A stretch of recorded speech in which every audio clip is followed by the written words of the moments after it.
اون صحابه یک روز پس از جنگ احد ازدواج کرده بود. همون شب زفاف بش بود.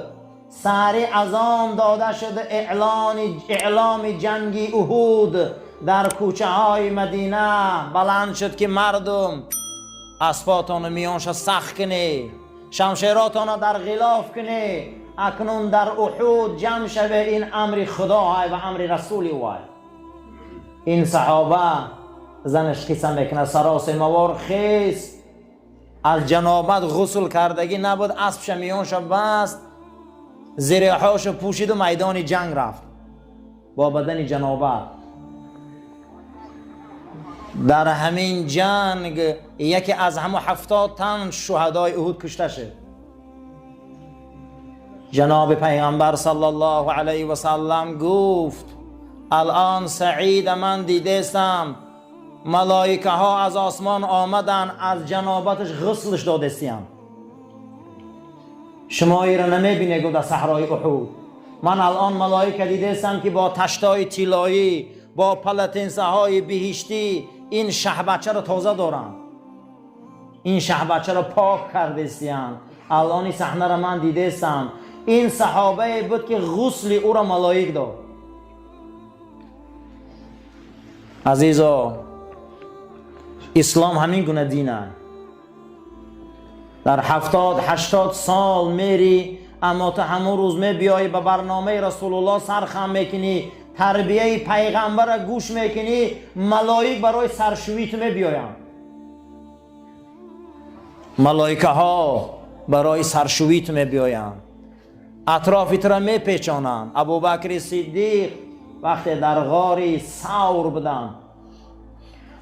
غار ثور بدن، میگه اگر دشمن همی پایونش نظارت میکرد میدید ما و رسول الله ها.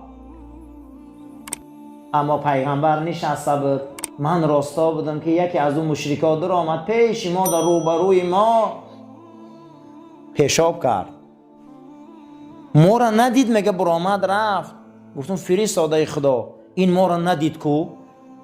گو ابوبکر الان اطراف ثور و این کوه چنان با بال ملائکه ها پیچاندگی هستند که اینا تو من نمیابند.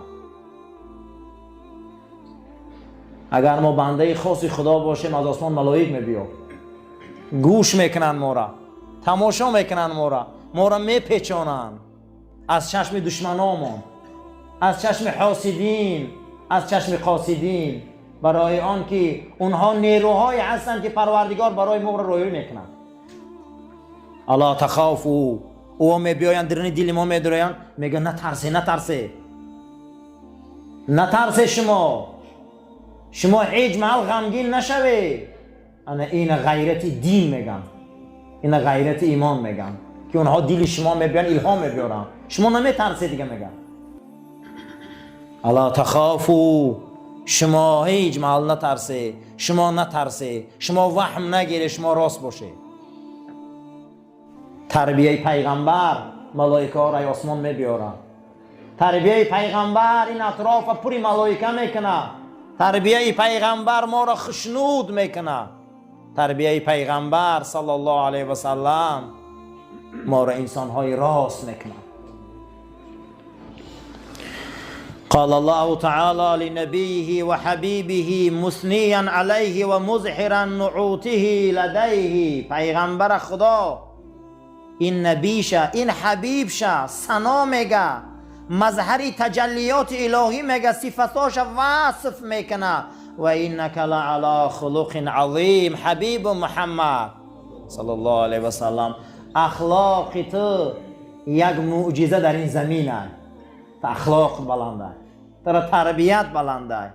و قالت عایشه رضی الله عنها، عایشه مادرمون گفت کان رسول الله صلی الله علیه و سلم خلقه القرآن. پیغمبر تربیتش همش قرآن بود. تربیه رسول الله قرآن زنده بودن. پیغمبر اخلاص چیزی که قرآن میگه پیغمبر انا میخل بود. میگه کسی که میخواه که پیغمبر اخلاق باشه رنگ قرآن باید باشه، رنگ قرآن باید زندگی کنه. مردی از پیغمبر پرسید ان الحسن الخلق، پیغمبر همین اخلاق نیک چیست؟ پیغمبر همین سوره را خواندن خذ العفو و امر بالعرف و اعرض عن الجاهلین، مردم بخش، امر معروف کن، از آدم جاهل و نادان و مجلسش بچم دور شو. همین آیه را خوندم. تو میخوای اخلاق نیک یابی؟ عفوش کن نوا. روزه که مکه فتح میشوه مشرکین گمان میکنن که پیغمبر اگه قسم میگیره همه را از تیغ میگذرانه. پیغمبر در سایه کعبه 6 تن سلقینیده، تمام مکه بدگی هم میبیاین میگن فرزندی عمک میدانیم کاری خطا کردیم، عهدا شکستیم، شما را محروم کردیم، از وطن بیرون کردیم، جنگای زیاد و شورشا را به میان ماندیم. ما این روز که میدانیم که تو ظفر یافتی و بزرگ شدی، خطی ما چیکار کردنی؟ نگه اذهبوا و انتم طلقا، بروی همه تا بخشیدگیم، بروی من همه تا بخشیدگیم. میگه اهمیت نمیتیه. در حال نازل میشه و اذا جاء نصر الله، پیغمبر به این بخشیش تا اکنون غلبه خدا آمد. غلبه خدا در اخلاق بده، یک اخلاق بخشیدن. و رأیت الناس یدخلون فی دین الله افواجا، اکنون بین مردم گروه گروه میبیان به این اخلاقی تو، به این اخلاقی تو میبیاین. فبما رحمت من الله لنت لهم، تو یک رحمت خدا در این زمینی ای حبیب محمد. چقدر تو ملایمی، چقدر تو مهربانی، تو یک لینی، تو مهربانی، تو همین قدر مهربانی که برای اهل ایمان. به این مهربانی تو عافی تو اکنون این زمین در ما دینی تر رواج میتیم.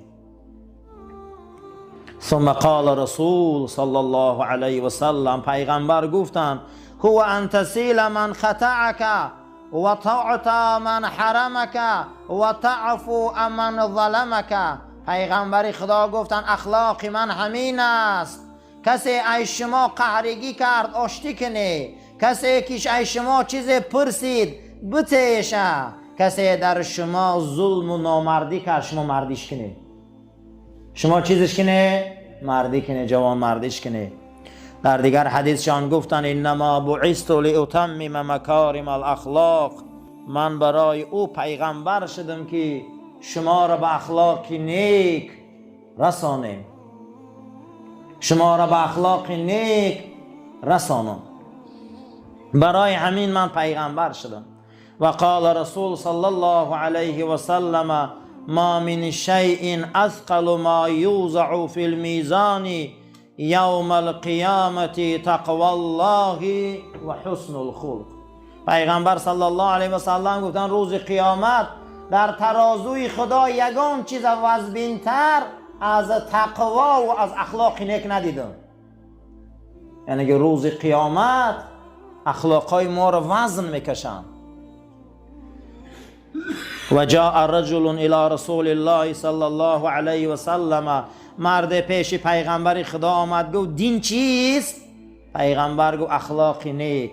با طرف شمال چپش آمد دین چیست؟ پیغمبر گفت اخلاق نیک. با از طرف راست آمد گفت دین چیست؟ پیغمبر گفت اخلاق نیک.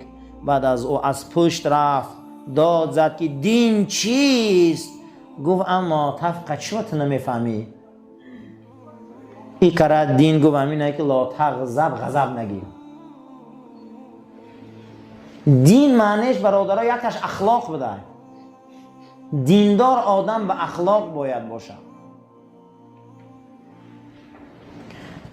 از اخلاق با پیغمبر اومد بالای اخلاق دیسه ای کرد غضب نکن، قهر نکن، داد نزن. نمیشم گفت دینه. لیکن افسوس از تربیه بد، از اخلاق بد، از رفیق بد، از برنامه بد، آن نوری را که خدا در بدن من داده نام او روح های. نام او چی های؟ روح.